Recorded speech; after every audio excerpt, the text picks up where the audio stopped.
Hey YouTube, this is Zapzer7 here, and I'm going to be doing a couple videos on the top 12 cards of the year 2010. My pick for number 12 is Formula Synchron.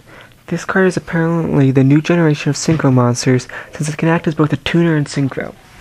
This card is a critical part of the new Fish OTK deck because this card enables the deck to combo into a field full of game-winning Synchro monsters. Fishboard Blaster plus the tokens from Oystermeister create Formula Synchron, which initiate the combo. This card has also created the Formula Monarch deck, which has proven itself to be a viable deck, and it also has a lot of potential. This card has established itself as an extra deck staple in a lot of decks. Plant decks can use Glow Up Bulb with Dandelion tokens to synchro summon Formula. My pick for number 11 is Scrap Dragon. This card is the boss card of the Scrap deck. The entire deck, which has proven itself to be competitive, focuses completely on bringing this card out through all their various shenanigans. This card is pretty much an extra deck staple now because it's a generic synchro that doesn't need any specific tuners. My pick for number 10 is Herald of Perfection. This card created a new type of deck that proved to be very competitive for the previous format. This card and the entire deck that was based around it was pretty much the definition of Ultimate Lockdown. The ability to set up a field that pretty much stopped all of your opponent's plays forced people to dedicate side deck cards to stopping the deck. And if a card forces people to dedicate slots in their side deck to stopping, pretty much means that it was an influential card. The introduction of Solemn Warning pretty much killed the deck for right now, but if Solemn Warning ever gets limited, the deck could potentially come back. My pick for number 9 is Effect Veiler.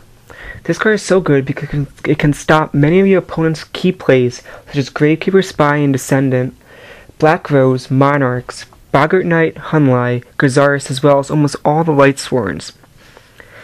This card is very similar to DD Crow in that it can stay in the hand. This not only means it can avoid all the field destruction, but you can also bluff your opponent into thinking that you have it in your hand, which can very much affect your opponent's play.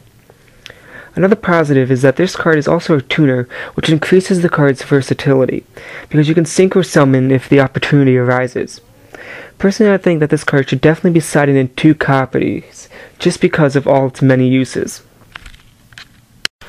Infernity Launcher is my pick for number 8. This card was the foundation of the Infernity deck, because this card was what initiated the OTK that made the deck so good. This card created the loop that put multiple synchros on the field, which usually won the game. When this card was limited, the deck pretty much dropped a couple of tiers because the Stygian Street Patrol control version wasn't nearly as consistent, and too many cards could effectively stop the deck. My last choice for this video is coming at number 7, XX Saber Dark Soul. This card single-handedly changed the deck type from the old hand control loop version into a much more consistent and aggressive deck.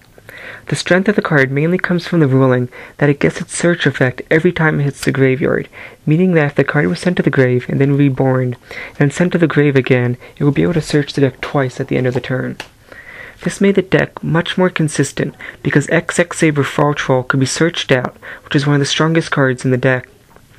Though, through Dark Soul, cards like Gotham's Emergency Call could be effectively used.